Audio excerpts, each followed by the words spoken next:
this committee, while they investigate this, they can figure out how can we help the country so that the problem of issues of land can become a thing of the past. Because, Mr. Speaker, we cannot continue in this manner. Otherwise, I support the petition, and I want to ask that the committee now, because it is under new leadership and fresh blood is supposed to, a new broom sweeps better. We hope that they do this justice to this petition. Thank you, Mr. Speaker.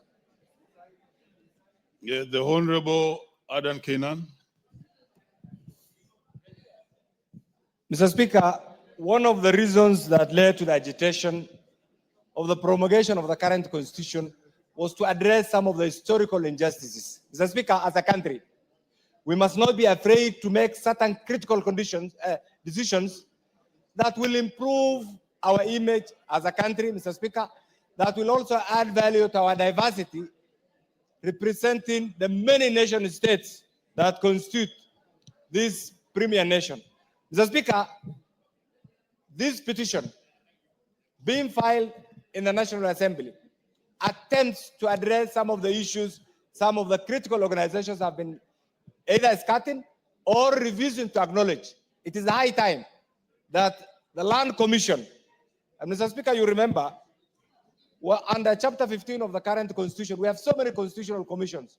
The reason why the framers of the current Constitution decided to give independence, institutional, constitutional, statutory, budgetary independence to this critical constitution, Mr. Speaker, was to allow them a space within our governance platform to function independently without being hampered by the day-to-day decision makers. And therefore, Mr. Speaker, I want to be off. The Land Commission and all other constitutional commissions to take their mandate seriously and give Kenyans value for their continued existence, Mr. Speaker. And therefore, I support this within the context of dealing with some of the historical problems, Mr. Speaker, we have had. Mr. Speaker, in the region of Northern Kenya, you know that if there is one region that has really been abused through sessional paper number 10 of 1965 and through many other administrative, Mr. Speaker, platforms, is the region of Northern Kenya. Mr. Speaker, when I see other regions, people of other regions being stigmatized because of some historical decision, Mr. Speaker, I remember where we have come from. This is why today I empathize with these people and really urge the relevant committee to expedite the process. And, Mr. Speaker, this is my recommendation, so that we don't reduce this house to a talking shop. You've made your point. The committee must... The Honorable Kasim Tandaza. Thank you, Mr. Speaker. Asante Mheshimiwa Spika kwa kunipatia hii fursa. Hili shamba la ardhi na wenyeji kunyanyaswa, sijui ni tulizungumzie ama tuimbe ama tulie ama tutambae ama tufanye nini ili wananchi waweze kupata haki yao. Sio watu wa Kuria peke yake, kila wakati tunalizungumzia hili swala, hasa kwa ule upande wa pwani, tukija Kwale, Matuga, watu wananyanyaswa kila uchao. Kuna sehemu ambazo watu wamejenga kama vile maeneo ya Darad kule Diani, ambapo watu wana vibali ambao wamepewa na serikali na bado wananyanyaswa na mabwenyenye. Mheshimiwa Spika, kama wenzangu walivyozungumza, nikiunga mswada hii hoja ambayo imeletwa na Mheshimiwa Amaro Akitiama kwa niaba ya watu wake wa Kuria, ni jambo ambalo itafika wakati labda tuwe na vikao maalum kama wabunge kuona ni vipi tunaweza kubadilisha sheria ile ambayo saa hizi ile tume ya mashamba National Land Commission wako nayo, ili kuwapa nguvu, na ni vipi tutatumia vitengo mbalimbali ili visiweze kutumiwa na mabwenyenye kupata hatua za serikali na kuwanyanyasa wananchi. Mheshimiwa Spika, na iunga mkono nikisisitiza kwamba wakati umefika bunge iweze kuchukua hatua thabiti za kulinda wananchi wake. Asante Mheshimiwa Spika. Asante sana. The Honorable Dado Dido Raso. Thank you very much, Honorable Speaker. Honorable Speaker, I wish to support this petition by Honorable Kitayama. I think it's about the rights of minorities. In this country, the Bill of Rights is very clear. And we must thank the framers of our Constitution 2010 that rights which are delayed or justice delayed is justice denied. Kitayama is talking about issues of history, issues of discrimination, issues of him being a minority in a place where he has one or two constituencies that the courier can talk about, but there are other 6 constituencies within the same area where he may not get the governor position within that particular county. Unless we are going to address the rights of these minorities, I think minorities are going to be disadvantaged in this country. They will continue to lag behind.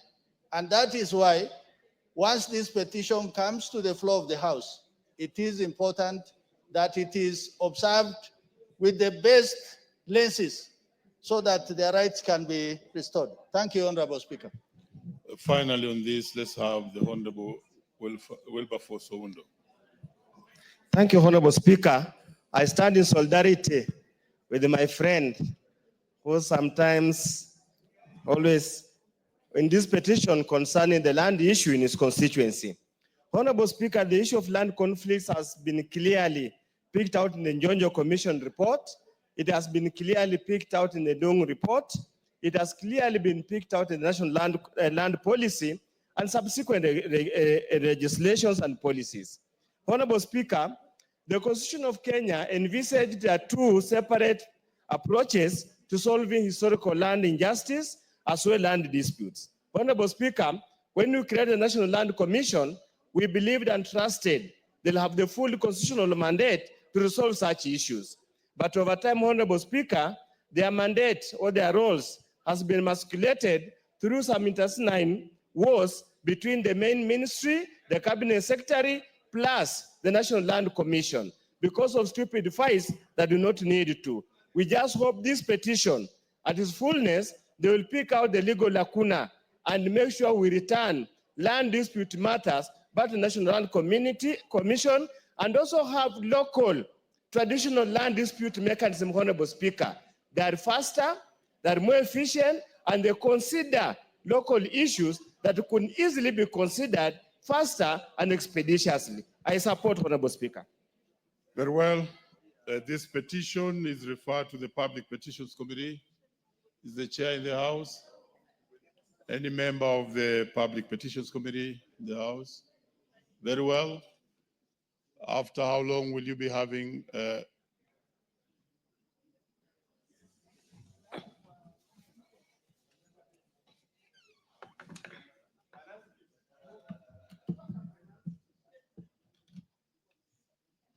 Very well. You are given a maximum of 90 days to bring that petition to the House. Thank you. Before we go to the next order, let me acknowledge and recognize in the public gallery Apostolic Carmel School of constituency Kapseret, Uasin-Gishu. Please, members, make sure you applaud the students who are in the public galleries. I don't know if the member of parliament for that particular constituency is in the House, just any other member of parliament from that particular county. Very well. Next order. Order number 5, papers.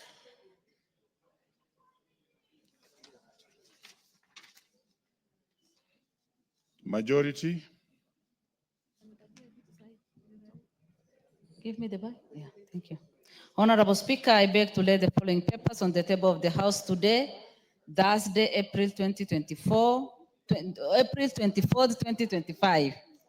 A, reports of the Auditor General and financial statement of commodities, fund, staff, mortgage, and car loan scheme for the years ended 30th June 2020 and 2030, June 2023, and the certificates therein. B, reports of the Auditor General on hybrid generation of off-grid power system, credit number CKE 106601L for the year ended 30th June 2022, Kenya Power and Lighting Company, KPLC. C, summary reports of the Auditor General on national government for the financial years 2023-2024. D, reports of the Auditor General and financial statement for the years ended 30th June 2023, and the certificates therein in respect of 1, Chamasiri Technical and Vocational College, 2, Chasangwe Technical and Vocational College, 3, Shuka Technical and Vocational College, 4, Dr. Daniel Wako Murende Technical and Vocational College, 5, Ebukanga Technical and Vocational College, 6, Friends College, Kaimosi, 7, Kaiboi Technical Training Institute, 8, Karumo Technical Training Institute, 9, Kenya Seed Company, Rwanda Limited, 10, Kibo Seed Company Limited, 11, Kirua Technical Training Institute, 12, Kimasian Technical and Vocational College, 13, Kisiwa Technical Training Institute, 14, Lafe Technical and Vocational College, 15, Matili Technical Training Institute, 16, Matungu Technical Training Institute, 17, Mukiria Technical Training Institute, 18, Ramogi Institute of Advanced Technology, 19, Simlo Seeds Company Kenya Limited, and 20, Simlo Seed Company U Limited. Thank you, Honorable Speaker, and I lay. Very well. What's your point of order? Thank you, Mr. Speaker. Next to me, I found myself sitting in the leadership row, but it's appalling to notice that the table for the minority whip doesn't hold, it's falling apart. What's going on, Mr. Speaker? We want urgent action to be taken so that our table is restored. Honourable member, come up clearly. What are you speaking about? What's your point of order? Very well. Before we go to the ordinary statements by members,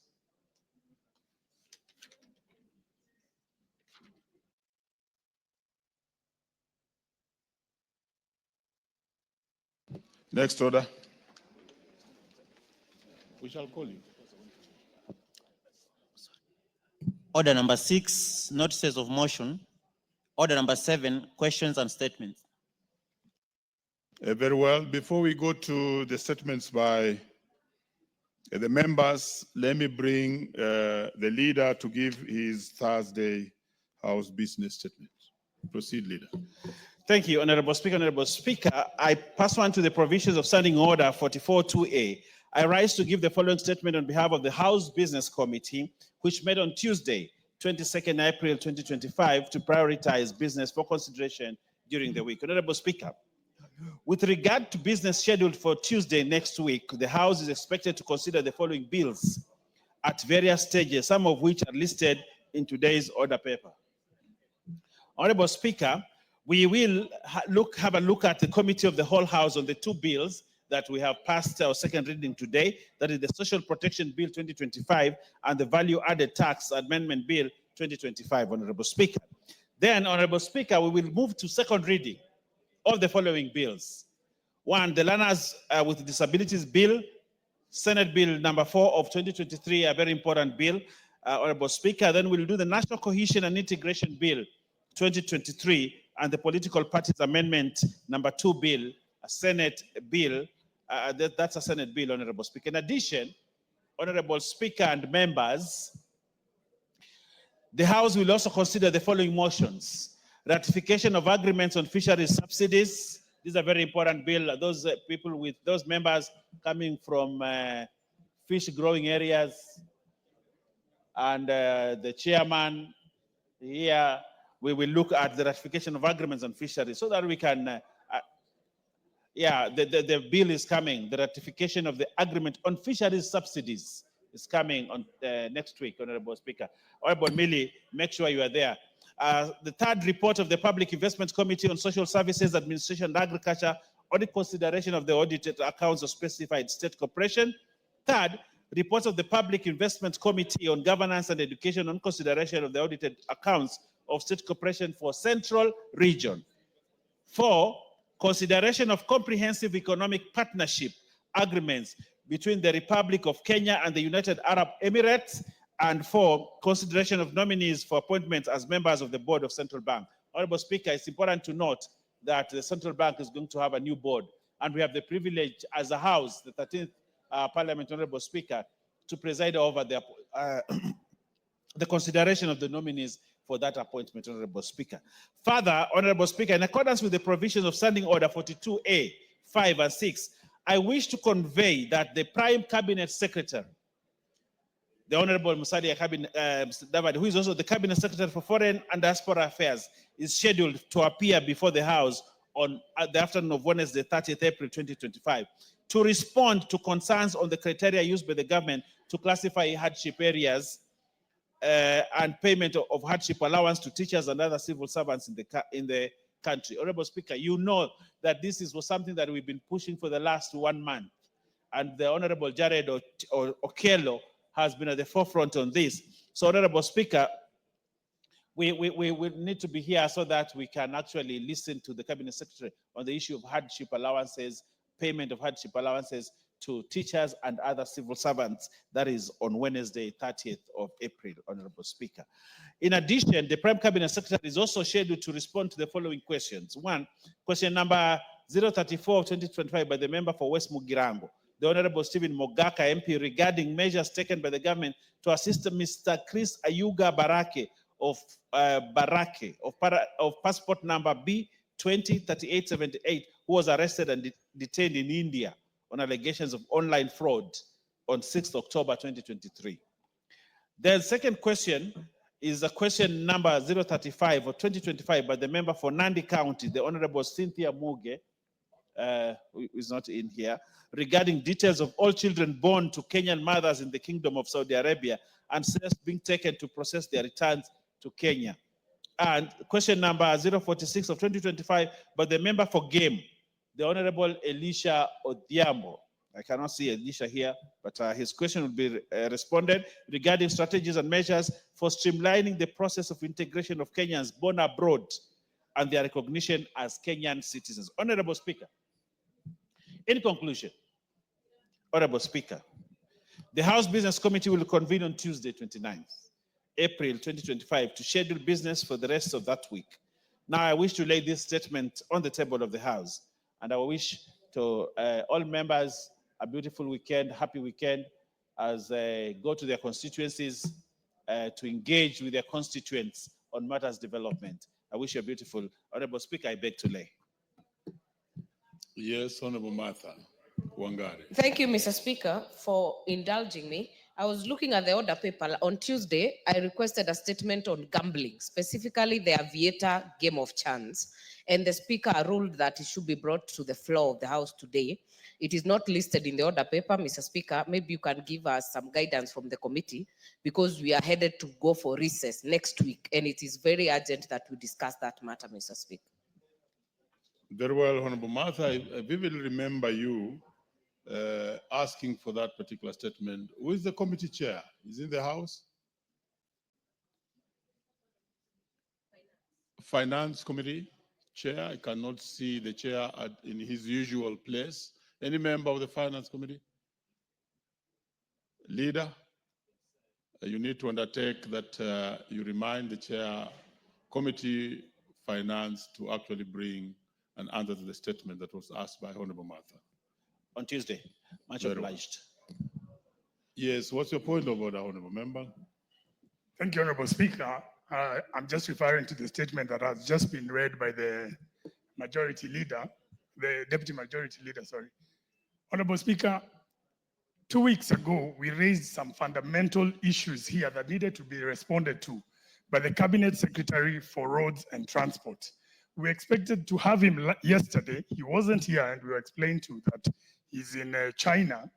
And next week being the last week before we proceed for recess, I would have hoped that House Business would have scheduled the CS for Roads to appear to respond to some very pertinent issues that were required to be discussed, because quite a number of these issues, Honorable Speaker, were raised before the committee.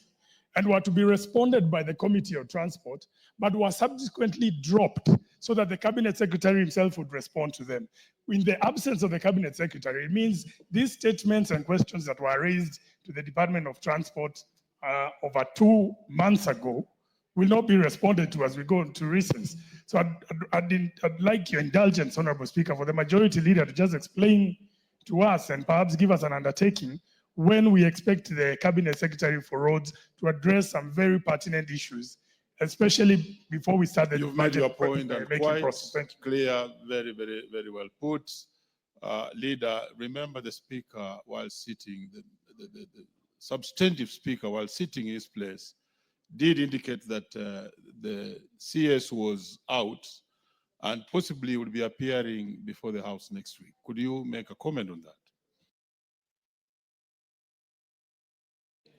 Thank you, Honorable Speaker. Honorable Speaker, I've had the Honorable Mwenje on this matter, and I think this is the second time he's raised the issue. But just like you said, the substantive speaker gave reasons why he could not appear last Wednesday.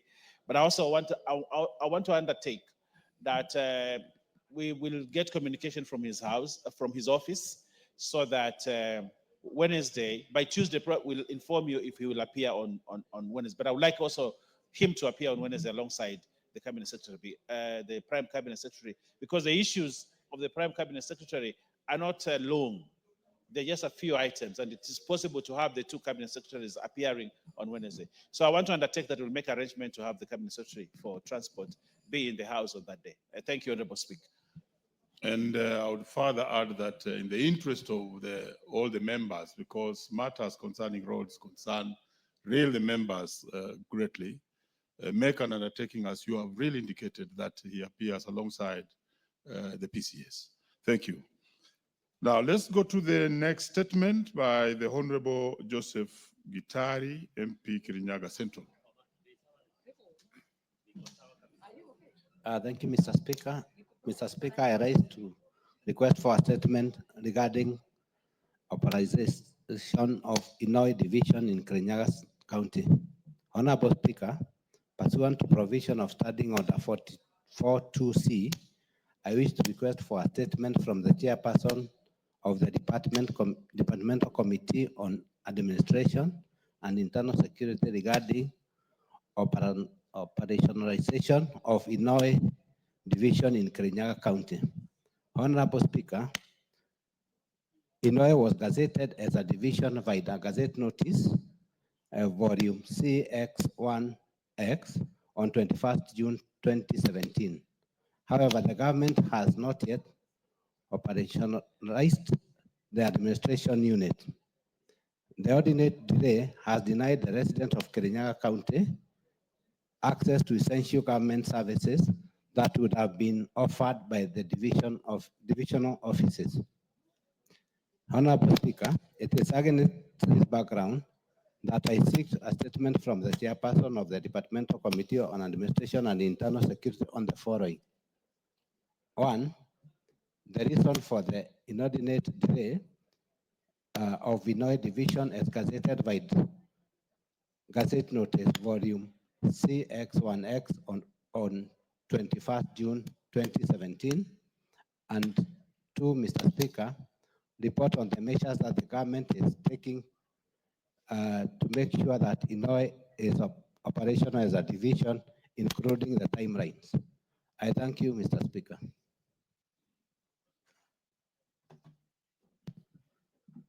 Okay, very well. Chair, the Chair, Committee on Administration and Internal Security. Yes. Thank you very much, Honorable Speaker. Honorable Speaker, I have heard what Honorable Gitari is seeking.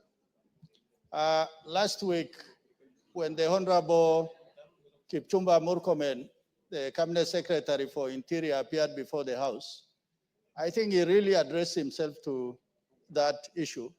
But also on Tuesday, he appeared before the committee, and also he has given us an undertaking that he will provide a comprehensive list of all pending cases of sub-counties, divisions, and locations that have not been operationalized.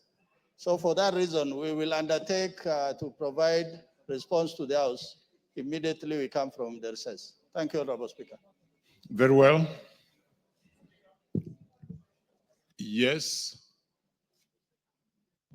Chair, Honorable Speaker, I would wish to thank Honorable Gitari for raising that very substantive issue. Honorable Speaker, the issue of operationalization of administrative units in this country is an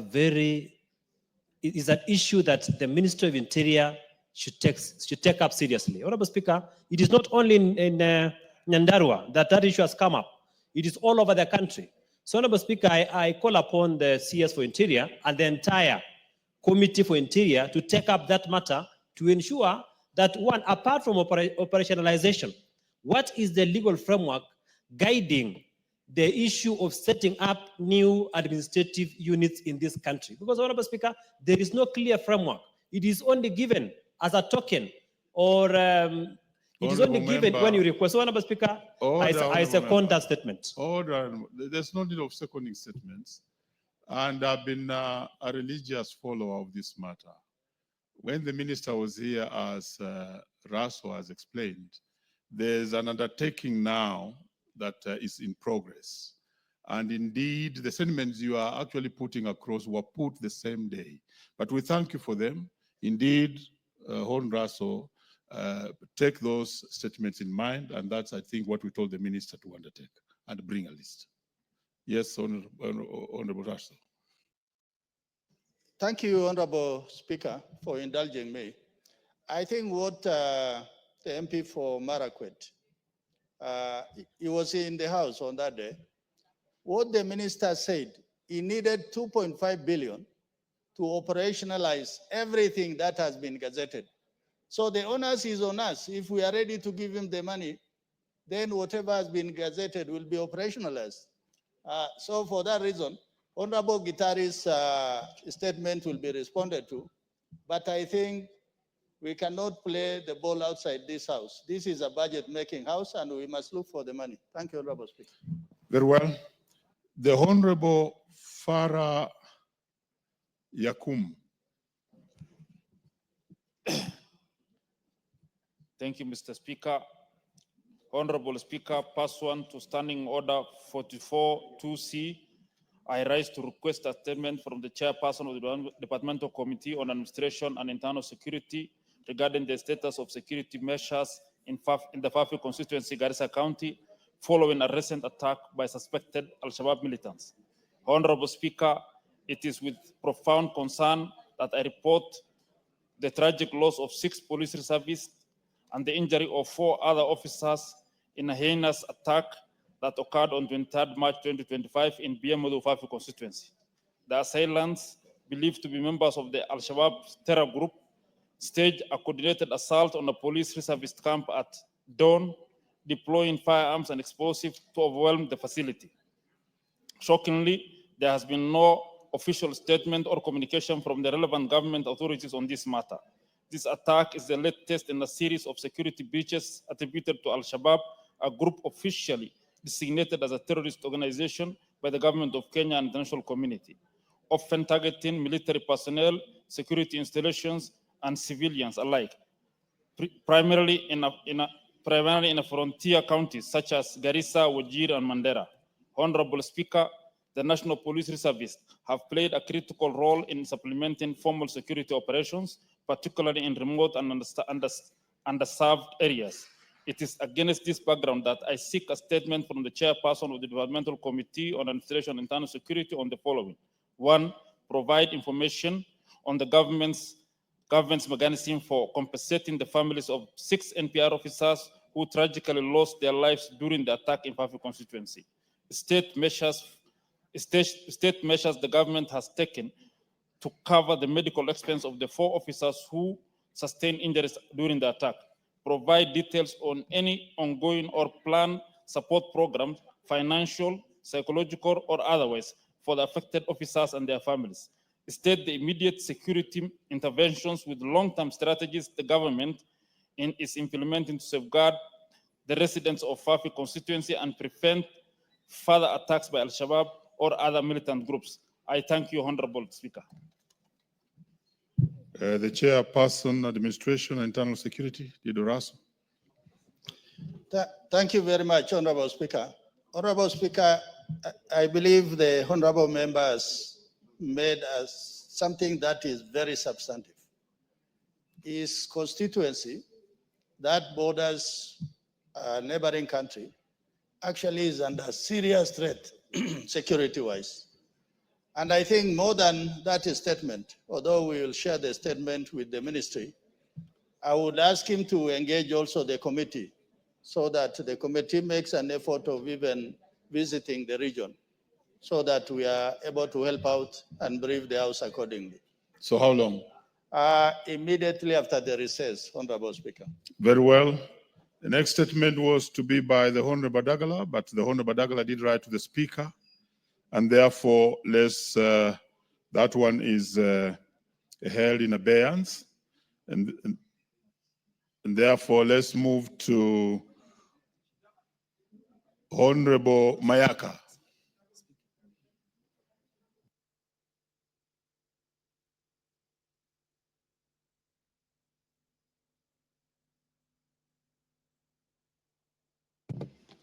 Order, Honorable Mayaka. I'm told that the Honorable Badagala did instruct that the Honorable Bato will present that statement on her behalf. So before we get to you, Honorable Mayaka, let's get Honorable Bato on behalf of Honorable Badagala. Thank you, Mr. Speaker. Allow me to welcome as well the students from Kapseret constituency, which is in Uasin Gishu, on behalf of the Member of Parliament, Oscar Sudi, who is away on official duty. Mr. Speaker, Kapseret constituency is in Uasin Gishu. I'm a member of Uasin Gishu County. I want to welcome the students and to tell them to feel at home. This is Parliament. This is where the laws of the land are made. I hope by the time you leave this house, you will have learned something which is going to shape your lives in future. Thank you, Mr. Speaker. Now I go to the statement from Honorable Beatrice Adagala. Request for a statement regarding continued power outages across the country. Honorable Speaker, pursuant to Standing Order 44, subsection 2C, I rise to request for a statement from the chairperson of the Departmental Committee on Energy regarding continued and increasingly frequent power outages being experienced across the country. Honorable Speaker, in the recent past, the country has experienced persistent and widespread power outages, some lasting several hours, and in certain areas occurring daily. These blackouts have affected households, disrupted businesses, endangered patients in health facilities, and raised serious concerns over the stability and reliability of the national power grid. Despite previous assurances from Kenya Power and Lighting Company and other energy sector stakeholders, the problem continues to persist, causing significant economic losses and eroding public confidence in our national power infrastructure. Honorable Speaker, it is against this background that I request for a statement from the chairperson of the Departmental Committee of Energy on the following. 1, report on causes of the frequent and prolonged power outages being experienced across the country. 2, steps being taken by the Ministry of Energy and KPLC to stabilize power supply and prevent constant and repeated outages. 3, the immediate mitigation measures being implemented to protect essential service providers such as hospitals, learning institutions, and security installations from these outages. 4, the progress made in upgrading and maintaining the national power infrastructure, including timelines for resolving persistent faults and ensuring reliability of the national grid. And 5, plans to diversify the country's energy mix to reduce overdependence on certain power sources and enhance resilience in the face of climate, technical, or economic shock. I thank you, Honorable Speaker, for Honorable Beatrice Adagala, MP. Chair Energy.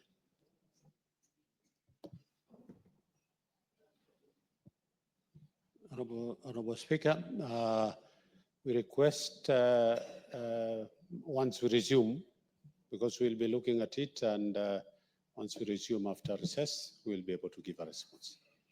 Thank you. Very well. What is it, Honorable Member?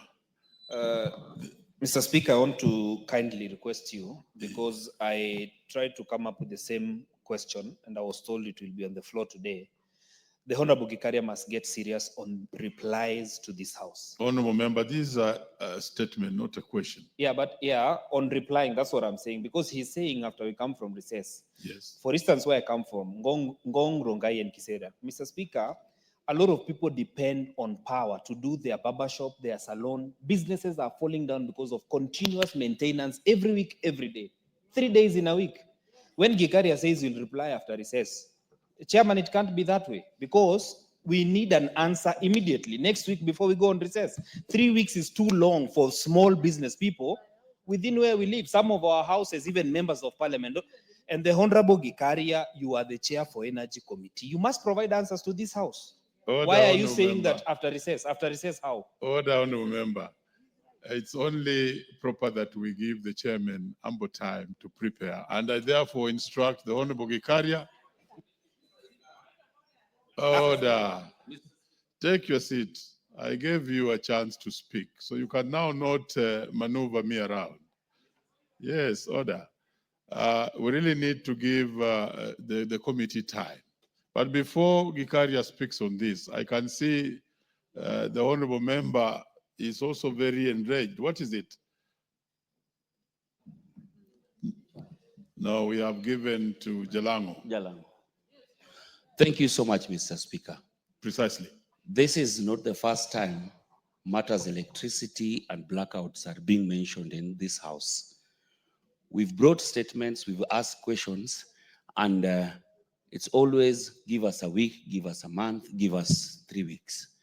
They sit every single Thursday and every single Tuesday, for the same questions. Honorable Gikaria, you are the chairperson, Energy Committee. I came here and asked for questions about Silanga, where we had issues. Now, the transformers that are even being brought on ground cannot even sustain the community. And when we even talk about sometimes about last mile connections, there are people who've not even seen that last mile, or we don't even know how far the mile is. Very well, you understand? Jalango. So the carrier must give us, Honorable Gikaria must give us answers today. Please, Mr. Speaker, tell him to stand. He has these answers because we've been talking about these same questions. You've made your point. They You made your point. Yes, what's your point of order, Honorable Millie? Thank you, Mr. Speaker. Mr. Speaker, members are asking very substantive issues that have to do with the transformers. And we have since learned recently that some of the transformers that were purchased are defective. So I know that they are being, something is being done. But something as basic as a tree falling and power going out from yesterday morning. And I call up to date, no power. Is that Kenya powerlessness or Kenya Power? Can they change their names officially? Kenya powerlessness and I don't know what. It's a joke. I mean, if there is a disconnection, Kenya powerlessness and disconnection and the darkness. Very well. Mr. Speaker, if there was one agency that was known for efficiency, it was Kenya Power. The one that used to give us nightmares was water. Are you competing with water to being ineffective, or are you trying to sabotage Honorable Wandai because he's an expert? Please reconnect. Basic, let us not even be talking about issues like transformers. This is just a tree that has fallen. Surely. You are joking. Very well. I think members have serious concern, and the concerns are many. And therefore, no, just take your place. Therefore, there was another statement by Honorable Lesuda concerning power. So let's hear Honorable Lesuda on the same. Possibly to cover some of the members' interests, and then I can make a ruling. Proceed, Honorable Lesuda. Thank you, Mr. Speaker. And just listening to my colleagues, I wish the bills used to delay as well. And I wish the electricity bills were also cheaper. Go directly to your statement. Honorable Speaker, pursuant to the provisions of Standing Order 44-2C, I wish to request for a statement from the chairperson of the Departmental Committee on Energy regarding the persistent power outage in Samburu West constituency, including Maralal Town. Honorable Speaker, for the past several months, Samburu West constituency, particularly Maralal Town, has been experiencing repeated blackouts without any prior notice, explanation, or projected timelines for restoration. These power interruptions have not only caused immense inconvenience to residents, but have led to substantial financial losses for local businesses, many of which rely entirely on electricity to power their operations. This situation is particularly unacceptable in light of the already difficult economic environment and in a region that continues to grapple with the effects of historical marginalization, despite the promises of equal opportunity under the devolved system of governance. Honorable Speaker, the continued power outages, coupled with the lack of communication from Kenya Power and Lighting Company, KPLC, constitute a clear violation of the legal obligations set forth in the Energy Act 2019, Cap 225. Further, under the Consumer Protection Act 2012, consumers have a right to fair service delivery and are entitled to seek compensation where economic losses arise from negligence or disruption utility services. Honorable Speaker, it is against this background that I request for a statement from the chairperson of the Departmental Committee on Energy on the following. One, the immediate underlying cause or causes of the persistent power outages currently being experienced in Maralal Town and other parts of Samburu West constituency. Secondly, reasons for lack of formal communication or advanced notification to residents and businesses of interruption of power supply as required by law under the Energy Act and KPLC's service charter. Thirdly, measures that the ministry has put in place to urgently resolve these outages and ensure consistent and reliable power supply to Samburu West constituency moving forward. Fourthly, any alternatives or strategic partnerships being explored by the ministry to provide Maralal and the entire Samburu West constituency with supplementary or backup power sources to mitigate the effects of power outages in future. And lastly, plans, if any, by the ministry to compensate affected businesses, residents and businesses for the losses occasioned by perennial power outages. I thank you, Honorable Speaker. The Honorable Gikaria, and speak generally about the interests that your committee is already raising in the House. Thank you, Honorable Speaker. As much as I agree with the concerns of the members regarding the power outages in the country, I totally agree, Honorable Speaker. In fact, this morning, I signed a letter to go and also visit Roysambu and Ruaraka, where there are so many transformers which are lying, for us to understand what is the problem. Is it the transformers? And secondly, Honorable Speaker, during the rainy season, and I want honorable members to understand, during the rainy seasons, the trees falling, and you remember there was a time Kenya Power brought down so many trees, and it was brought in the social media that we are planting and they are cutting trees. The tree falling on lines contribute almost 80% of the power outages. Yes. So we will be able to address that. So when are you bringing the statement? The replies to the statements? Tuesday is a very short period, Honorable Speaker. To be honest, if we are given after the recess, we will be able to bring the responses to this. Honorable Gikaria and honorable members, I want you to indulge with Gikaria. Remember, Gikaria is a new chair of that particular committee. I'm also affected, just like you are affected. And therefore, Honorable Gikaria, immediately after recess, you bring those replies plus all others that the members of parliament may speak to you about as you see the interests. Number two, I think the leadership, we have to organize leadership in the House, organize immediately we leave recess to bring the energy CS. That will really mitigate the many issues that members of parliament have on the energy sector. Thank you. Honorable Irene Mayaka. Thank you, Honorable Speaker. Honorable Speaker, I wish to request for a statement regarding the transfer of funds collected through the Electronic Travel Authorization ETA system to foreign banks. Honorable Speaker, pursuant to the provisions of Standing Order 44.2c, I rise to request for a statement from the chairperson of the Departmental Committee on Finance and National Planning regarding the transfer of funds collected through the Electronic Travel Authorization, otherwise known as ETA system, to foreign banks. Honorable Speaker, the Electronic Travel Authorization ETA system was implemented with effect from the 1st of January 2024, in line with the Presidential Directive on a visa-free regime in Kenya. Under the regime, all visitors, including infants and children intending to travel to the Republic of Kenya, except for citizens of East African Community, are required to have an approved ETA before the start of their journeys. The Cabinet approved introduction of the Treasury Single Account TSA, a unified structure of the government bank accounts for consolidation of government cash resources into a single account or a set of linked accounts domiciled at the Central Bank of Kenya. Honorable Speaker, there have been allegations that billions of shillings collected through the ETA system were deposited in private foreign banks' accounts in Switzerland. On the 14th of April 2025, the government spokesperson confirmed that a Swiss company which was involved in the early rollout of the ETA system received the funds.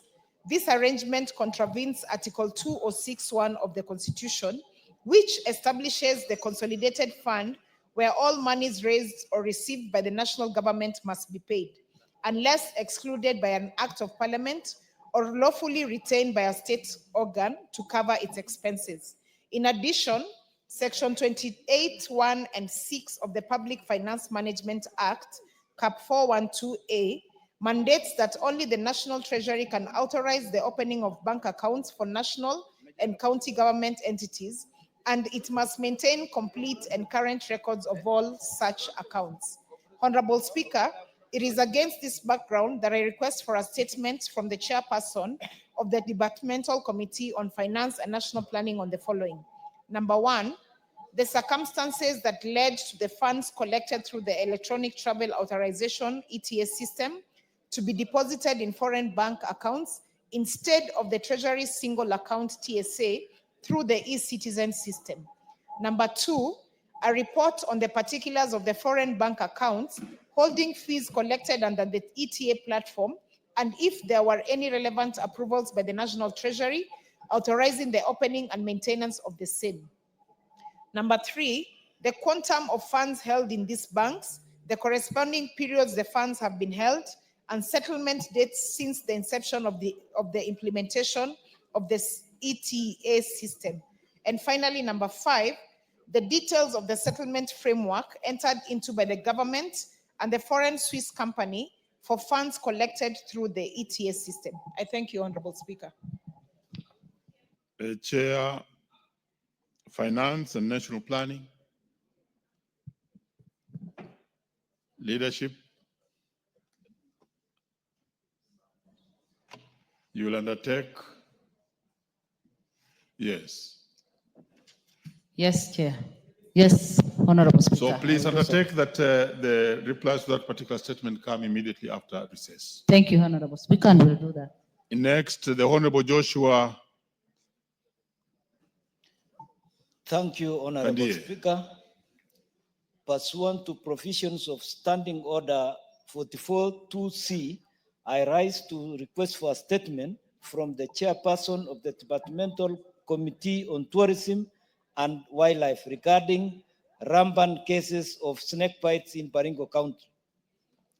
Honorable Speaker, Baringo County harbors around 38 out of 171 snake bites species found in Kenya, and 5 of these snakes are highly poisonous, namely black mamba, red spitting cobra, brown spitting cobra, papa adder, pumslang. Alarmingly, the region has been recorded as having one of the highest incidents of snake bites cases in the country. For instance, the district health information system reported that from January 2022 to July 2022, there were 254 cases documented. More recently, on July 3rd, 2024, the late Mr. Amos Chepuret Kimeres, who was in good health and going on with his daily activities at home, was fatally bitten by poisonous snakes. Despite being immediately rushed to the Cabernet Referral Hospital, he unfortunately succumbed to the poisonous snake while undergoing treatment. Honorable Speaker, subsequently, the family sought compensation from the Kenya Wildlife Services, but were doing it on the basis that the Kenya Wildlife Conservation and Management Act of Cap 376 was amended in 2019 to exclude compensation for snake bites incidents resulting to injury or death. In 2021, the Cabinet Secretary for Tourism and Wildlife assured the public that the ministry was working towards reinstating compensation for victims of snake bites. However, this commitment remains unfulfilled to date. The lack of redress is also particularly concerning in Baringo County, where frequent and fatal snake bites continue to devastate families, often stripping households of their primary earners. Honorable Speaker, it is against this background that I request for a statement from the chairperson of the Departmental Committee on Tourism and Wildlife on the following. The steps taken by the Ministry of Tourism and Wildlife to reinstate compensation for victims of snake bites, particularly in Baringo, on other regions where such cases are rampant. 2, the measures put in place or are being considered to provide interim relief to the affected families who suffer the loss of their loved one due to snake bites, such as the family of Mr. Amos Cheburet Kimeres, who succumbed to a snake bite. And 3, a report on the number of snake bite incidents leading to fatalities or severe injuries that have been recorded in Baringo County from 2024 to date, and the interventions made in each case. Thank you, Honorable Speaker. Very well. The chair, before the chair, Tourism and Wildlife, let me listen to a point of order from It's the a point Deputy of Speaker. information, and I think maybe the other members can help us. I would have assumed keeping data on various illnesses and injuries and so on falls under health, which is devolved. So usually the CEC at the health at the county should be able to say what are the prevalent attacks that exist in the county. That is where the point of contact should be. Very well. The chair, Tourism and Wildlife, is in the house. Vice Chair, a member of that committee. Yes. You can undertake on behalf of your committee. Proceed. Yes, thank you, Mr. Speaker. On behalf of the committee, I believe we can execute the matter during the recess and hopefully be able to bring the reply once we come back from the recess, given the time that is available between now and the time that we are going on the recess. Thank you, Mr. Speaker. You can or you will? We will. Thank you. Thank you. That's now more proper. Next statement, the Honorable Amos Mwago.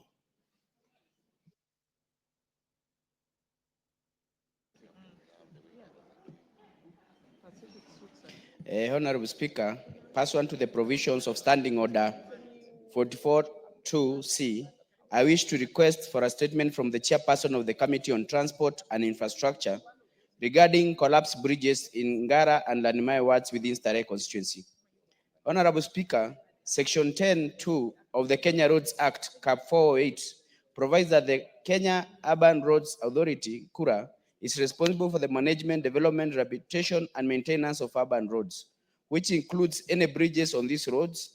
In recent months, heavy rainfall has led to severe flooding in Starehe constituency, which resulted in the collapse of 2 bridges in Ngara and in Lanimai wards. These bridges serve as a transportation link. Their destruction has paralyzed movement within the constituency. Unfortunately, this has adversely affected school-going children who now struggle to access their school, undermining their constitutional right to education, as well as disrupt the economic activities of the constituency. Honorable Speaker, it is against this background that I request for a statement from the chairperson of the Departmental Committee on Transport and Infrastructure on the following. 1. Report on the status of rehabilitation of the collapsed bridges in Ngara and Lanimai wards in Starehe constituency, including timelines for their reconstruction. And 2, the immediate measures the ministry is implementing to provide temporary crossing solutions for the residents. Thank you, Honorable Speaker. Chair, Transport and Infrastructure Committee. Thank you, Honorable Speaker. We avail a response in the next 3 weeks. Do you say 3 weeks? No, 2 weeks after recess. Very well. Honorable Mwago. Honorable Speaker, I would like to urge the chairman for transport to try and fast track the immediate solutions, because currently we are experiencing heavy rainfall in Starehe constituency, and the movement is inhibited by the lack of these bridges. If you seek for a solution, a temporary solution to help people cross the bridges as of now, I think it will be appropriate, but 2 weeks is far too long a time after the recess, which is actually 3 weeks. Very well, Honorable Mwago, you are quite objective, and therefore I think the chair bring the statement immediately after recess, given that school children are affected. The next statement, request of statement, is by Honorable Amina. The Honorable Amina Muyanzi. Thank you so much, Honorable Speaker. I stand to request for a statement regarding aircraft safety at Malindi International Airport. Honorable Speaker, pursuant to the provisions of Standing Order 44-2C, I rise to request for a statement from the chairperson of the Departmental Committee on Transport and Infrastructure regarding aircraft safety at the Malindi International Airport. Honorable Speaker, on the 10th January 2025, an aircraft registration number 5YCDC operated by the Kenya Aeronautical College was involved in a tragic crash 2 kilometers from Malindi Airport, resulting in the loss of 3 lives, injuries to 3 others, and extensive damage to the aircraft. Barely 2 months later, on the 8th March 2025, a Cessna 152 aircraft, registration number 5YBYQ, owned by the Kenya School of Flying, was also involved in a tragic accident, resulting in the loss of the life of a student pilot. Following these incidents, aircraft accident investigators from the Ministry of Roads and Transport and the Kenyan Civil Aviation Authority visited the crash sites and retrieved the engines of both aircrafts for further examination. Reports on the preliminary findings regarding the aircraft accidents were released. However, to date, no official conclusive reports have been released to the public or to the affected institutions regarding the probable cause or contributing factors and safety recommendation for accident prevention to ensure aircraft safety. These incidents raise concern about the state of aircraft safety at Malindi International Airport and the need for additional safety protocols to prevent such occurrences in future. Honorable Speaker, it is against this background that I request for a statement from the chairperson of the Departmental Committee on Transport and Infrastructure on the following. One, the current status of investigation in the 2 aircraft accidents involving aircrafts operating from Malindi International Airport. 2, an official report on the findings regarding the probable cause of the accident and the safety recommendations by the Ministry of Roads and Transport and KCAA. 3, the expected timeline for conclusion and publication of the results of the investigation to the public and affected institutions. 4, measures being implemented by the Ministry of Roads and Transport to improve air safety for aircraft used in training at Malindi International Airport and in airports nationwide. And lastly, plans by the government to compensate the families of the victims, including specific timelines for compensation. Thank you, Honorable Speaker. Chairman, Transport, Infrastructure. Your Honorable Committee. Speaker, 2 weeks after recess. Again, 2 weeks After, yes. You have enough time, so bring it just immediately after recess. Correct. Let committees work. No problem. Thank you, Chair. Thank you. Next request of statements by the Honorable Joseph. Is that Joseph or Joseph? Proceed. Joseph. Or Joseph. Yes. Thank you, Honorable Speaker.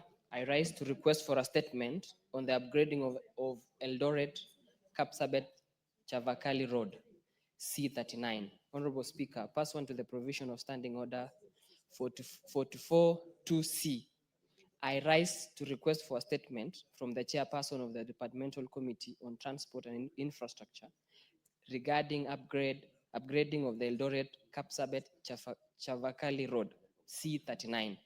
Honorable Speaker, the Eldoret Kapsabet Chavakali Road, C39, is an important transport route facilitating regional connectivity by linking Uasin Gishu, Nandi, Vihiga counties, and further linking to Kakamega, Bungoma, Kisumu, and Siaya counties. Notably, the road boosts agriculture and trade by connecting markets in Eldoret City, Mosoriot, Chepterit, Kapsabet, Chepsonoi, Cheptulu, Mudete, Javakali, and Shamakoko, while also providing access to Chebut and Mudete, tea factories and transportation of perishable farm produce like tea, leaves, cereals, fruits, milk, and vegetables to markets. It is also the link road to Eldoret International Airport and key health facilities like Moi Teaching and Referral Hospitals, Kapsabet County Referral Hospital, Jumuia Hospital, Kaimosi, and Sabatia Eye Hospital. Honorable Speaker, despite the crucial significance of the Eldoret Kapsabet Chavakali Road, it has never been expanded to meet the increasing traffic demand since it was tarmacked many years ago. Along it, and convergence of traffic from other regions. Consequently, it faces significant congestion due to expansion of Eldoret City, the towns located along it, and convergence of traffic from other regions. Notably, traffic from South Rift, Nyanza, Kisii, Western Kenya converges on this road via major roads such as Chemelil, Nandi Hills, Namgoi, Kisumu, Javakali, Kapsabet, and Kakamega, Chavakali, Kapsabet, straining the already heavily trafficked and narrow road. This has negatively impacted socioeconomic activities in the region by raising transport costs, delaying emergency response, and hindering investors in public transport due to high wear and tear costs. Further, its deplorable state has caused fatal accidents, such as the tragic accidents at Chemarmar in June 2023 and at Mutuot on 10th January 2025, which claimed 4 lives and left others critically injured. Honorable Speaker, it is against this backdrop that I request for a statement from the chairperson of the Departmental Committee on Transport and Infrastructure on the following. Number one, a report on the maintenance record of Eldoret Kapsabet Chevakali Road C39 since 2013, including the details of the contractors, total expenditure incurred on maintenance, the scope of work done in each maintenance cycle, and inspection reports. Number two, the short-term and long-term strategies for improving and expanding the Kapsabet Chavakali Road, including fully overhauling and recarpeting the surface instead of the current periodic patchwork maintenance, so as to get value for public funds invested in the repairs. And finally, plans by the Kenya National Highways Authority, KENA, to dual the Kapsabet Eldoret section of the road and construct proper road shoulders so as to ease flow of traffic on this critical road. I thank you, Honorable Speaker. Thank you, Honorable Joses Lelmengit of Mgwen, Chair Transport. And remember, this is a road that serves me, and I'm affected seriously by what Honorable Joses is speaking about. Proceed, Chair. Yes, Honorable Speaker, we will respond after recess. It's okay, and this one we can even give you 2 weeks after recess because we want a comprehensive answer on that particular. Correct. Thank you. 2 weeks. And please, Honorable Joses, just accept 2 weeks after recess so that the answer is comprehensive.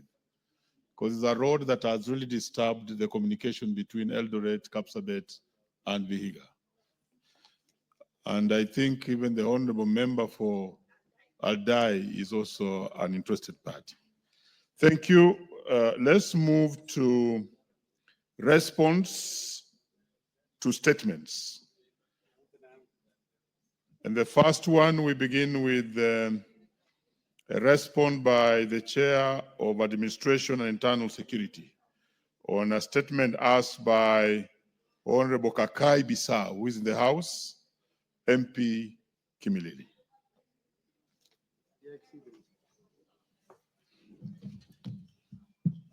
Thank you, Honorable Speaker. The statement sought by Honorable Kakai Bissau was responded to by the Minister on Tuesday. And also the statement by Honorable Hussein Barre of Tarbajua also responded to. And I believe they were responded to very effectively, and the honorable colleagues were satisfied about that.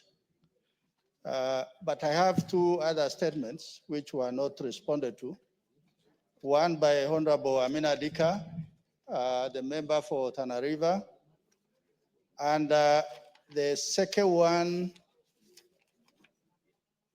by the honorable member for Nyeri, Honorable Rab Mukami. Maybe if the 2 members are in the House, I could respond to those 2, Honorable Speaker. The Honorable Kakai Bissau, is that the correct position?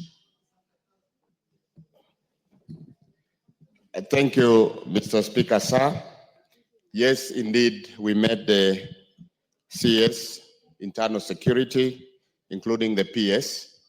They addressed the question, but what I would like to insist at this point, and what is very clear, as per my statement request, the frequent updating of the affected family needs to be adhered to. It needs to be done frequently because as it is, even as of today, the affected family, the Bukhala family that lost their daughter, are not getting frequent updates. But the CS agreed that this will be done frequently. And at the same time also, there is the person of interest, Mr. Orwa, who went missing, and the CS has assured me and the family that they will continue pursuing this person until he's brought to book. So thank you, Mr. Speaker, sir. Very well. The Honorable Raso, you may proceed to give the replies on the statement sought by the Honorable Amina Dika. Thank you very much, Honorable Speaker. Honorable Speaker, the member of Parliament for Tana River, Honorable Amina Dika, requested a statement on the disappearance of Abdullahi Ahmed Mohamed. Is the Honorable Amina Dika? Yes, she's in Very the well. house. Proceed. As requested for a statement on disappearance of Abdullahi Ahmed Mohamed, ID number 42848612, a resident of Ngumu Village, Tana River County. The honorable member sought step second to address the disappearance of Mr. Abdullahi, status of investigation on the disappearance of Mr. Abdullahi. I wish to respond as follows. Step second to address the disappearance of Mr. Abdullahi Ahmed Mohamed of ID number 42848612. Honorable Speaker, on 5th of October 2024, Mr. Ibrahim Ahmed reported the disappearance of his cousin, Mr. Abdullahi Ahmed Mohamed, at Garsem Police Station, via OB number 16 March 2024. He reported that he had earlier been abducted and dropped off at a petrol station within Garsen Shopping Center by abductors who were armed and traveling in a black Toyota Hilux double cabin bearing registration number KCU 576U. He further alleged that the same individuals followed and subsequently abducted his cousin, Mr. Abdullahi Ahmed Mohamed, a 73-year-old male. Honorable Speaker, an inquiry into the matter was immediately opened and the inquiry file number 2/2024 and a statement recorded from relevant witnesses. The victim's mobile phone number was traced and found to have been switched off within Garsen town on the same day. The matter also was reported and the data shared with the National Transport and Safety Authority, requesting ownership details of the suspected vehicle to aid in the investigation. However, the NTSA has yet to furnish the details to the police. Status of investigation of the disappearance. The matter is currently before the court with a habeas corpus petition number E0052025 was issued by the Malindi High Court. The investigating officer has filed a replying affidavit in response to the petition. Subsequently, the duplicate inquiry file has been forwarded to the office of the DPP, and as of now, the file has not been returned to the police for action. The case is pending before the court. Mr. Speaker, I beg to respond. The Honorable Amina. Thank you, Mr. Speaker. Mr. Speaker, I feel the response from the minister or the ministry is not satisfactory. And I also feel there is no seriousness because Mr. Abdullahi disappeared 6 months ago, that is October of 2024. What really surprised me is that getting the registration or getting the ownership of the car cannot take 6 months. So, Honorable Raso, I would also want to know when you expect to get the details of the registration from the NTSA, because 6 months is just too much. I also would like to know when is the file from the DPP expected to be back? Thank you very much, Mr. Speaker. Honorable Raso. Thank you very much, Honorable Speaker. Honorable Speaker, we have mulled over this issue of registration. And it happens people can operate with fake number plates or number plates individuals are going to fabricate on their own. That could be the difficulty with NTSA, but we also will not stop at that. We will demand for answers to what NTSA is doing and why the delay. The second part, which Honorable Member is seeking, I believe the DPP cannot be rushed, or they cannot work under the direction of the Ministry of Interior. But we will indulge the ministry to be able to use their good offices so that the DPP can understand this matter. Thank you, Honorable Speaker. Very well, but you know, these matters don't come here in vain. And therefore, maybe you should take a further undertaking on when you will actually bring that extra report to Honorable Amina on that progress, please.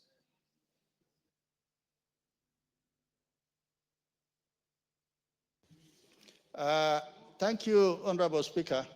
I believe we are well guided on this. As also members, we don't take it for granted that honorable colleagues will ask questions and the responses are frivolous. I think we will go the full mile to establish what are the issues that are missing. Thank you, Honorable Speaker.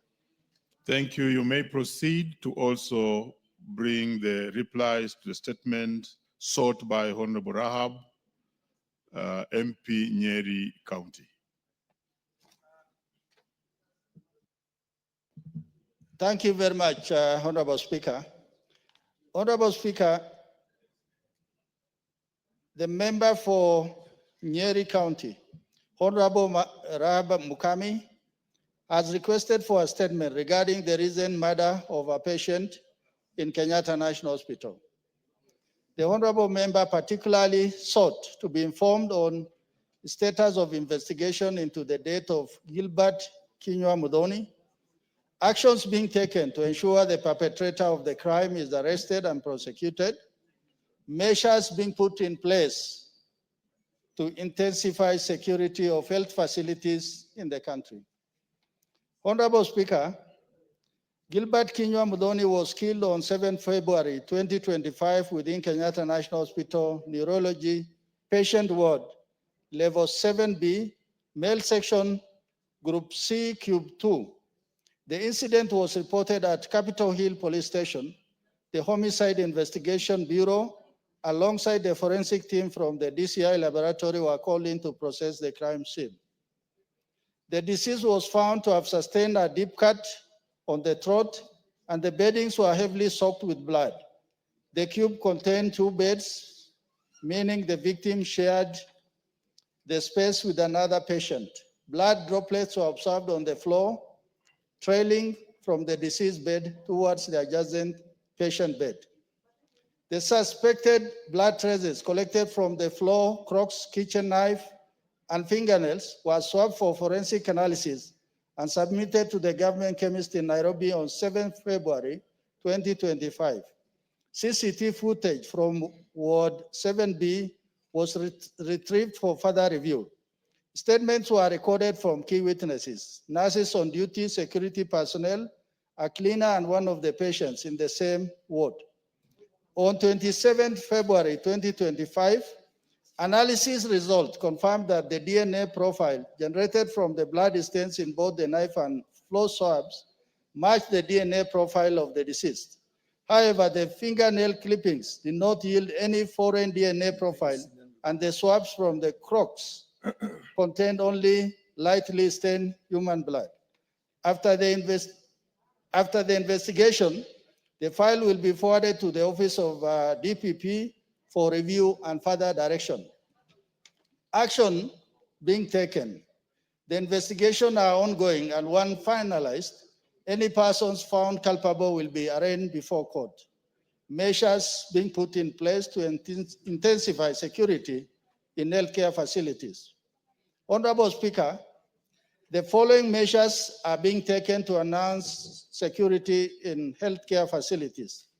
The health facilities are encouraged to formulate safety and security regulation for healthcare facilities. Installation of CCTV cameras and security scanners in healthcare facilities. Police have enhanced security in medical facilities, and DECI is fast-tracking the investigation in the killing of the late Gilbert Kinyua. Finally, the management staff and patient are urged to share critical information via fichua kwa DCI toll-free hotline 0800-722-203, guaranteeing confidentiality and safety of the reporter. Thank you, Honorable Speaker. I beg to respond. Madam Rahab Mukami. Thank you, Chair, and thank you, Honorable Speaker. I really appreciate the report. I can see so far so good. But Honorable Speaker, from the report you can see it's like they already know the culprit, the person who killed that person. Because they are talking about the knife, about the Crocs, and they could see even the movement. So I would urge here, kindly, try and push the DCI and the investigators. They try and get hold of this person so that we can close that chapter. Otherwise, thank you so much for your report. Chair, any other? Wait, maybe we take one or two more. Maybe there's some more interest. Mbui Robert, I see your name here. Do you want to weigh in on this? Anyway, I know, yes. Okay. Proceed now and. Thank you very much, Honorable Speaker. Honorable Speaker, I want to thank Honorable Mukami for raising this particular statement. I think when you read through what the police have provided, and also that scene, a crime that is like in the James Hadley chase, that a fellow can go and kill a patient in a hospital ward and walk away without being noticed or without somebody picking that individual up. For that reason, she has also raised some issues that are fundamental, and we are going to push the ministry to be able to urge both the DPP and the DCI to hasten the process. Thank you very much, Honorable Speaker.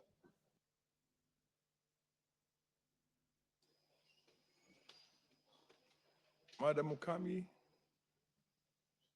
do you have a follow-up question on this? Because I don't see interest. Yeah, thank you, Honorable Speaker. I'm sure Shia is going to push them. Thank you so much. Okay. Madam Mayaka. Yeah. Mayaka. Thank you, Mr. Speaker. I just had a concern. A hospital like KNH, doesn't it have surveillance system or cameras? Because I wonder and still struggle to believe that somebody can just walk in a hospital and kill a patient and still walk out without being noticed. That's okay. Madam Omanyo, you have. Where is the chair of the chair? I don't see any further interest in this except that. So just respond to that. Thank you very much, Honorable Speaker. Honorable colleague actually raises something fundamental, and that is what I said earlier on, that the top hospital in Kenya, because Kenyatta National Hospital is the top hospital in Kenya, that criminals can walk into a ward and kill a patient. Then one must ask, how safe are the other patients? Or how safe is a patient I'll take there? Could be your son, your wife, your brother, your mother. So for that reason, I think these are some of the fundamental issues that were addressed in actions that is expected for healthcare facilities, including things like CCTV scanners, and also enhanced security in those facilities. So for that reason, I think we as a committee, we will pick up with the ministry from this point so that we can make visit to some of these facilities to find out firsthand for ourselves that actually the securities have been enhanced. Thank you, Honorable Speaker. Fair enough. I presume this is Yes, yes, Dr. Yeah, thank you, Honorable Speaker. Honorable Speaker, as I listen to the Chair, Administration and National Security, this issue of a patient being attacked in a hospital, Honorable Speaker, I think even as you look at the security element, don't overlook the issue of conspiracy, Honorable Speaker. Because I do believe there could be conspiracy between the workers in the hospital and some of these crooks who are attacking the patients. Otherwise, if you just focus purely on security, the security guards, you might miss that element and then you find people continue suffering. Because I do believe strongly, when I listened to that case of Kenyatta, it was very scary, very, very scary. So also focus on the issue of what you call an insider arrangement. Thank you, Honorable Speaker. My presumption is that when you talk about security, you're looking at the totality of all that. I mean, and Chair, you have something to add to that? Thank you very much, Honorable Speaker. Honorable Makali is an economist. He is not a security person. But from the security point of view, when you report a crime, you are actually the first suspect. And the police will start from you. And that is how security is enhanced or how issues are pursued. So for that reason, I think he raises a very important point. Point of order. I am also on a point of order. He's responding to a point of order, yes. Honorable Speaker, she will be on a point of order on something else, not this one, because I'm an expert on this particular one. Honorable Speaker, what Honorable Makali said, that when we reviewed this particular case, even looking at the statement and also with the DCI, we are almost of the opinion that there's no way somebody will come from outside to kill a patient if there are no insiders who know where the patient is, they are on which bed, they are occupying that space with which other person. So for that reason, I think the DCI is covering the ground in terms of investigation on the nurses on that day, the cleaners, and everybody who was involved in that ward on that day. So I think that particular point is important and it has been noted. Thank you, Honorable Speaker. Yes, Honorable Meli Odhiambo. Thank you, Mr. Speaker. Mr. Speaker, let me just correct the Honorable Chair that as a lawyer, I'm an expert in security by my legal training. So I am an expert on security, and security must follow the law. Mr. Speaker, that was not actually my point of order. I've just been listening to the responses, and I'm wondering why this matter. In a way, it's actually connected. Why this matter is before the Health Committee? Because this thing has happened in a health facility. Yeah, but that's a problem. This is a security issue. It's not about health. It's not about whether this person was being treated. Yeah, but he's not the chair of health. He's the chair of national security. Okay, thank you. I think because he was talking about the issue of health. No. If he's responding as security, that's okay. Health comes in to the extent That's okay. of That's the okay. corroboration. Yeah, corroboration. Yeah. Okay. I think we'll go to the next one. Lekuton, Honorable Lekuton. Thank you. Yes, yeah, the Honorable Chair for Energy. Energy. Honorable Speaker, just to be on record, Honorable Speaker, is that before the Committee on Energy, we don't have any statements pending. All the statements have already been prosecuted and responded to, because earlier there was a notion that we were not responding. This actually was requested last week on Thursday, and today, Thursday, a week after, we have a response. Thank you, Honorable Speaker. Honorable Speaker, just to give, yes, from expert. Excellent. Thank you. Yeah, it is true. We really want to appreciate the work of the Cabinet Secretary. on matters to do with parliamentary statements that are requested. Honorable Speaker, Honorable Lekuton, Member of Parliament from Leisamis, had requested a statement, and the following are the submissions as requested. Question number one, a comprehensive report detailing the project implementation metric for inception, from inception, accomplishment, key milestones, and the number of turbines KenGen intends to install. Honorable Speaker, the project is located within Longolayani and North Hall wards. KenGen carried out a comprehensive technical feasibility between 2020 and 2023 through the AFD as an interested financier. The site section was guided by several critical factors, including resource availability, minimum environmental impact, proximity to existing infrastructure, and robust community engagement.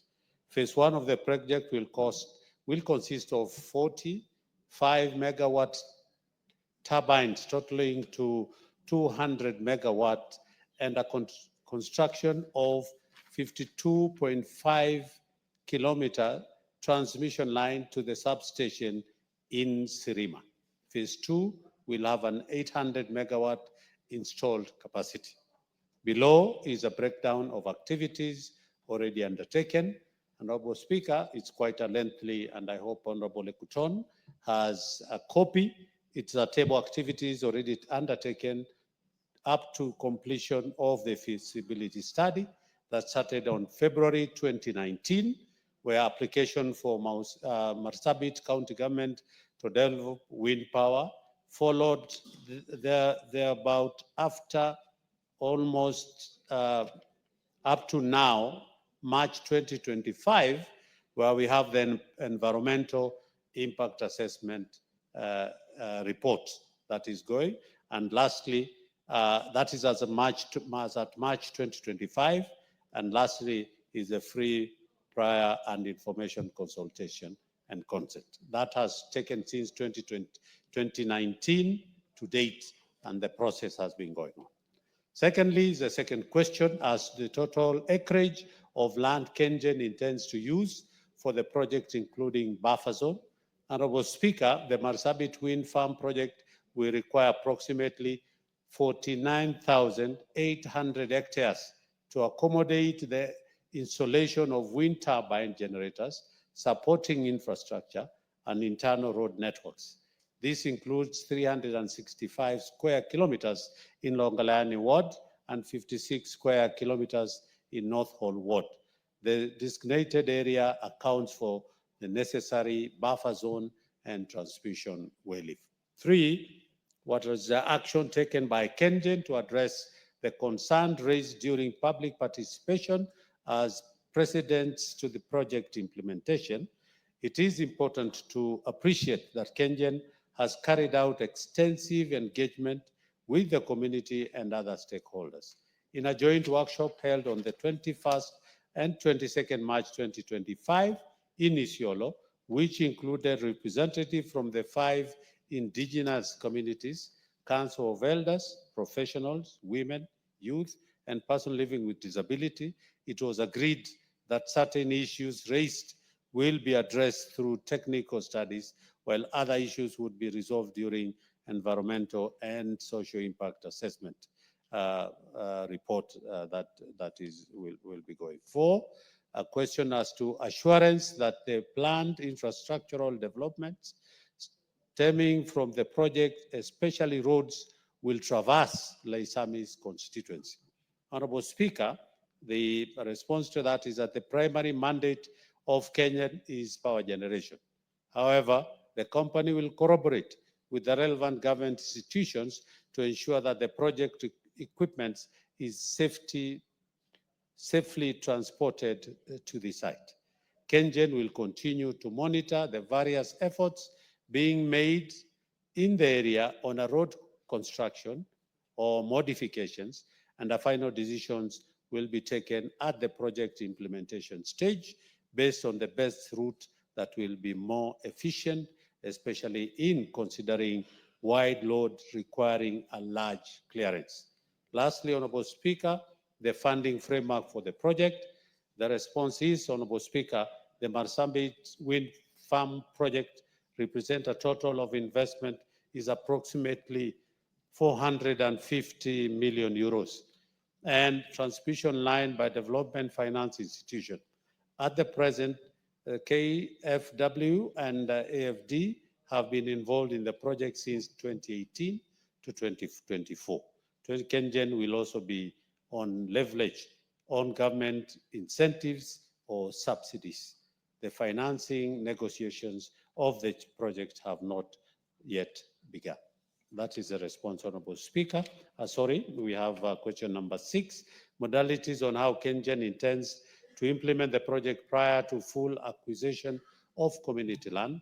And the response is that KenGen is waiting for the completion of the community land registration as other preparatory studies such as ESIA, BADS and BATS survey, and FPIC continue. Therefore, the implementation of the project will only occur after the pending issues have been addressed. That is the response, Honorable Speaker, from Honorable CS Opio Wandai. Thank you. Lekuton. Thank you, Mr. Speaker. Mr. Speaker, while I thank my colleague, Chairman for Energy, for a good answer, I feel that he's left a lot of my questions unanswered. And Mr. Speaker, allow me to go one by one on the 6 questions that he just answered. Mr. Speaker, I find it very difficult to believe that 6 years down the road of feasibility study done. Chairman, I hope you are taking note of all the questions that he intends to ask. Yes, proceed. I find it hard to believe that 6 years down the road, after feasibility study is done, and even the road survey is done, Kenya is still not sure where the road will go through, Mr. Speaker. I feel and I smell a sinister move, Mr. Speaker, on this specific question. So it's not well answered. I need more clarification, Mr. Speaker, because any society that produces energy must be rewarded. And one of those rewards is infrastructure. And no society will develop without infrastructure activities going on in the soil. Mr. Speaker, sir, secondly, in one of my statements, I asked also, where will this headquarters be located of this KenGen project? Because we know for sure that almost 90-something% of the project is in Laisamis constituency. Again, they are vague on that answer. Mr. Speaker, feasibility studies have been done for almost now 4 years. Yet, the information given to the public participants, including the local men and women who cannot read and write, including the professionals, including the, name it, anyone who lives with that area, is piecemeal. They are not given in full answers. They are given information that they're introducing any chapter that they want, they bring it on, and the ones they don't like, they leave it out. So feasibility studies must be well documented and well presented. The fourth one, Mr. Speaker, is KenGen should conduct public participation in its entity as far as the community living there are concerned. Mr. Speaker, we have the El Molos there, we have the Trukanas, we have the Rendiles, we have the Samburus, we have many tribes that live there. But KenGen has chosen to call each individual group to Isiolo to talk to them. This is a collective effort. This is a community land. All those people should be brought together with the professionals of that Laisamis constituency together, because each information, separate information is given to each group separately. So the community cannot really comprehend the entire issue on how KenGen will operate in their land. Mr. Speaker, on issue of commitment on the land registration, Mr. Speaker, there is no signed document by KenGen to show the community that they will do no project will start until the land, community land registration is fully registered and fully understood by everyone. So, Mr. Speaker, that's another misstep that they have done, and we need that to be clarified. Mr. Speaker, they have not also answered on the number of turbines which will be located within the Lysamis constituency. By having the number of turbines, now that we know it's 200 megawatts being started, and we know each of those turbines will carry a number of megawatts. We need to know the number of megawatts that will be located within my constituency or our constituency of those of Lysamis, so that we can know how much of our land is being used by KenGen to produce power. Mr. Speaker, I would like to indulge in you, please. This is a very serious issue that affects the people of Northern Kenya, whose only chance sometimes is the resource of wind, especially in that part. They are not well engaged by KenGen. None of what they are giving is being taken into consideration. Mr. Speaker, I'm asking you and begging you that please let us have this committee on energy visit Loyangalani Mount Coral area to look at that specific site that KenGen is going to put that power plant. That way, this parliament will understand what we are talking about. I thank you, Mr. Speaker. Chair, I recollect that you had talked of 400 and something thousand hectares. Is that the farm or that is the plant itself? Because maybe the grid or something like that, and you probably have to differentiate that, because the farm is, my presumption is that the farm is very big, but then of course all the power collects into a central place. Correct, Honorable Speaker. I didn't get your question whether The it central was 450 million euros.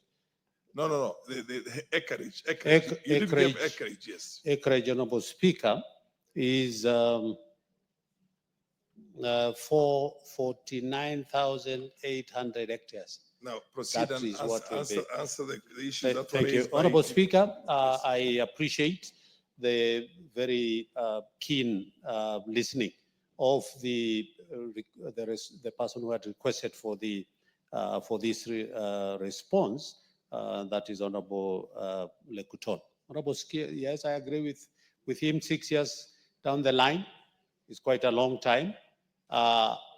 And Honorable Speaker, regarding where the roads will be passing, Honorable Speaker, in answer question number 4, the KenGen through the minister has responded by saying that they will be collaborating with the relevant government institution to ensure the project equipment is safely transported.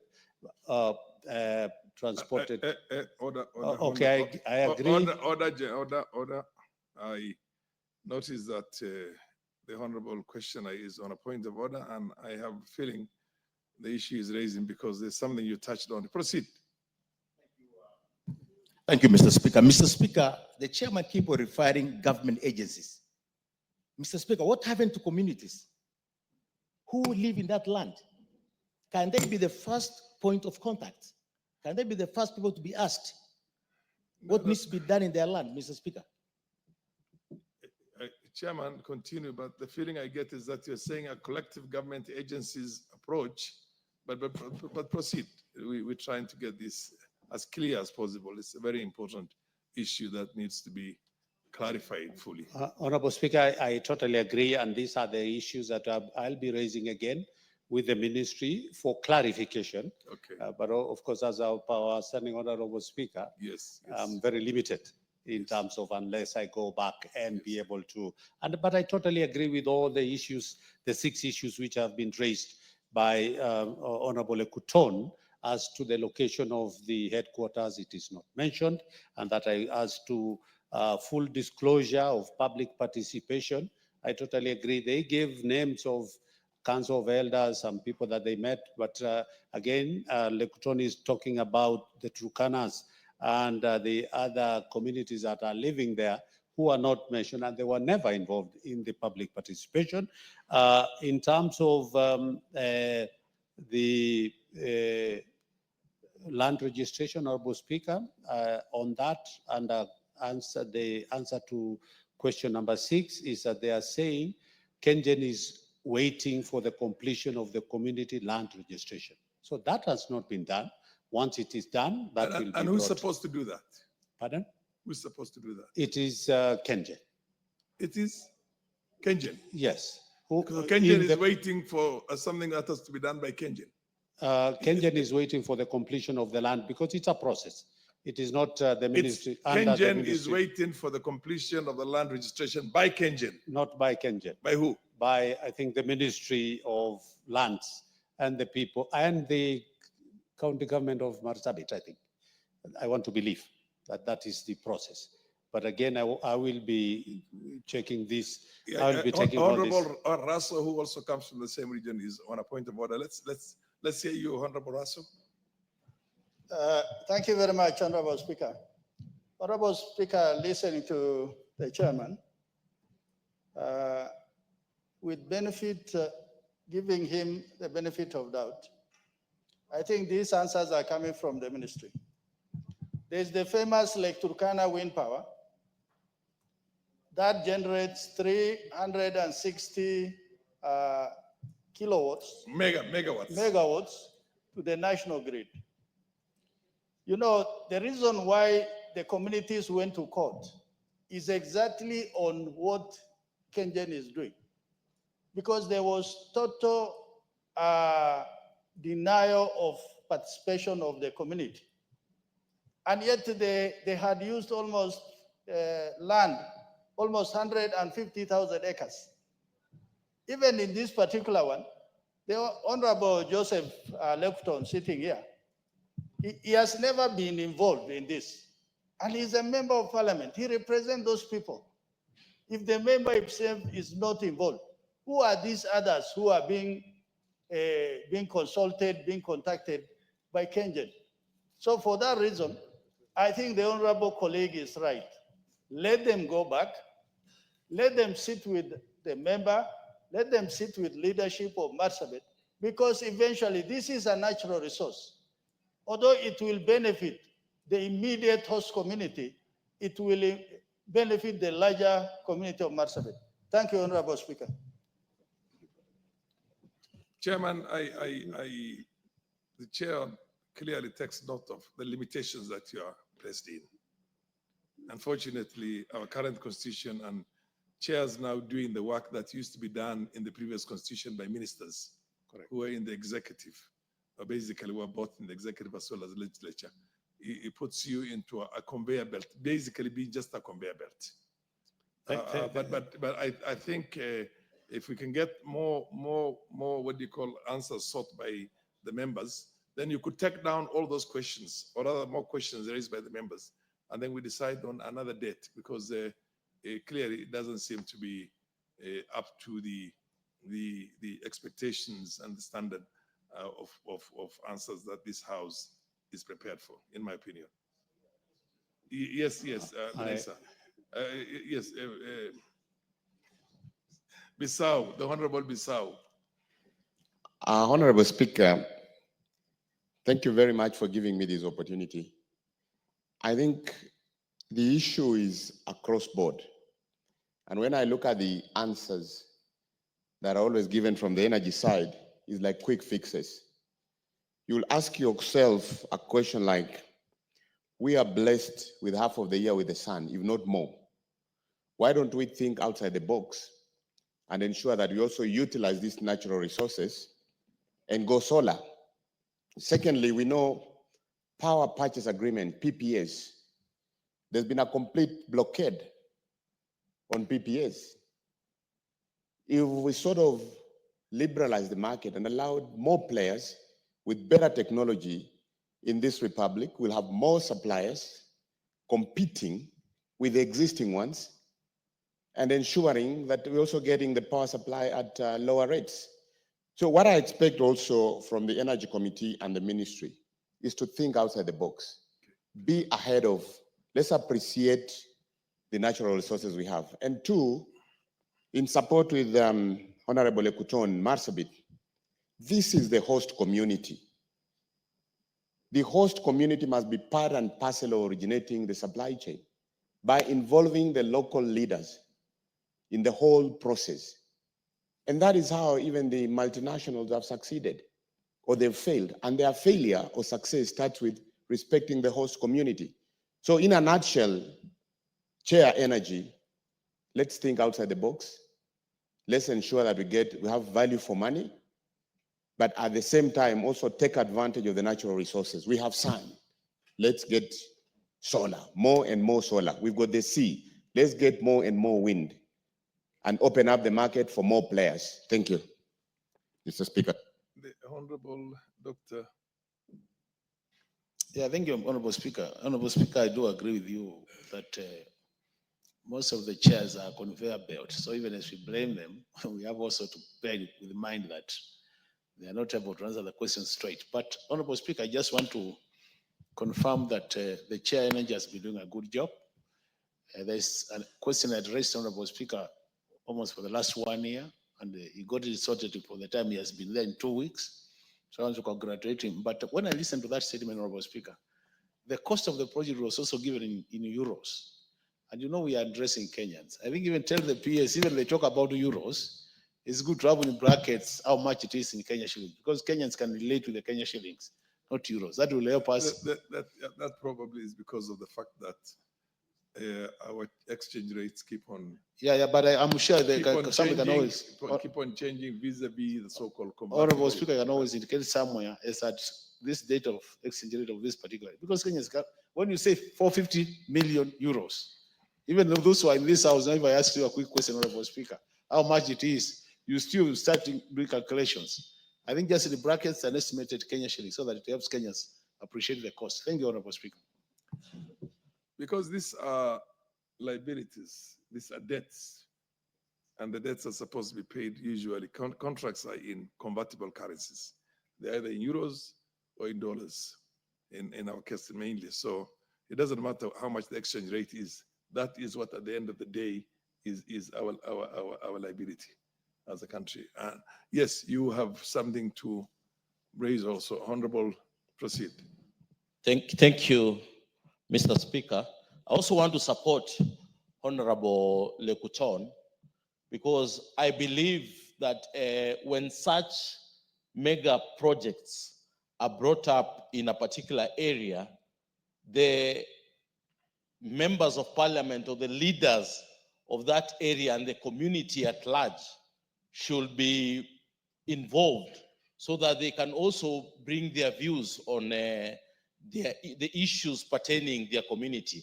So I believe that my brother chair for energy, that there are enough and competent people in the Ministry of Energy. So the next time I think we need to have the CS for energy here and the PS for energy because they are competent people so that we are able to ask them such questions and we are able to even answer, they're even able to answer us better because I believe they have better answers than what our chair is having. As also my brother has just said, on issues to do with the power purchase agreements, I think we should open up the area so that we have competition. Because right now you have seized, there are no power purchase agreements going on in the country. I think we need to open up that space so that we have more players in that area and we'll get this energy at a cheaper rate. If there are people who are able to give us at a cheaper rate, it will be better for us. So I want to support Honorable Ekuton, and I also want to request that the Ministry of Energy should open up that space so that we open up for other players to be able to give out the power purchase agreements. Thank you, Mr. Speaker. The Honorable Ado, MP for Wajir South.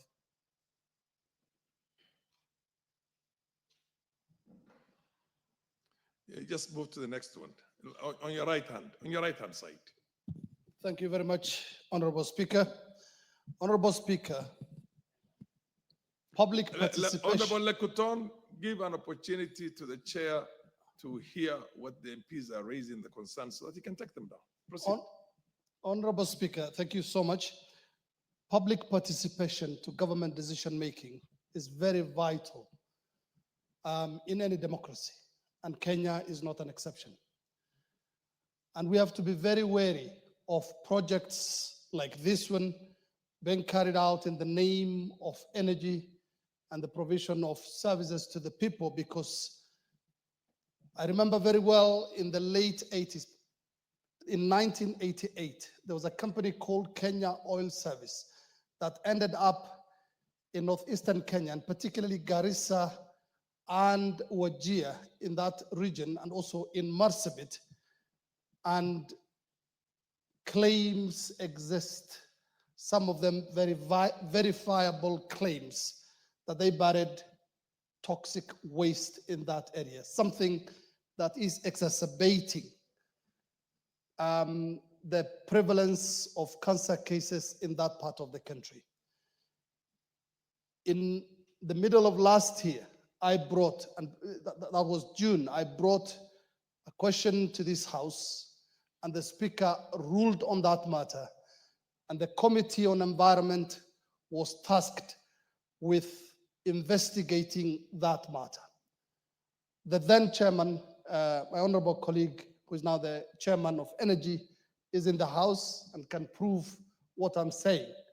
Up until now, that matter has not been concluded.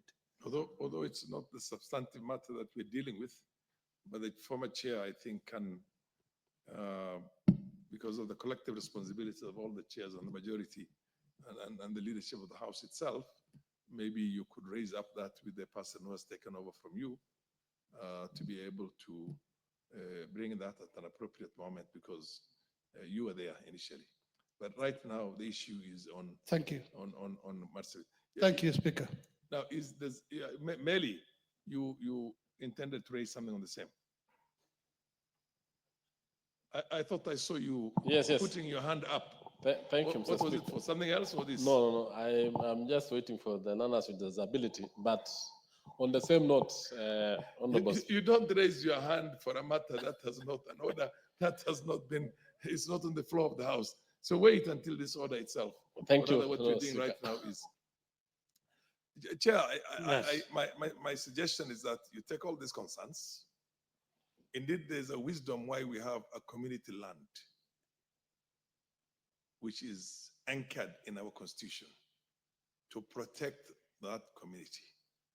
What the questioner is saying is that the community has got the requisite expertise to negotiate on these things, to sit down. Because when you want to do a project, the first thing you do is you negotiate with the land. I mean, what that project is going to be located. You don't say much later when you're already into the process itself that we're in the process of waiting for that kind of an agreement, or rather the registration of the piece of land itself. Because the community land, I'm sure there's a way you can deal with the community for the community, which is the lawful and rightful owners, to then allow this project to take place in their own birthright in terms of their own assets. And then, of course, you proceed on from there. So my suggestion is that, I don't know if the questioner agrees with, you go back, give you ample time. I don't know how many weeks you need to be able to ask all these pertinent questions, so that you don't get ambushed again with questions that you are not that well prepared.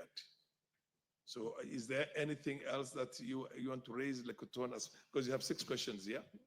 Honorable Speaker, I'm much obliged. I think I'll take your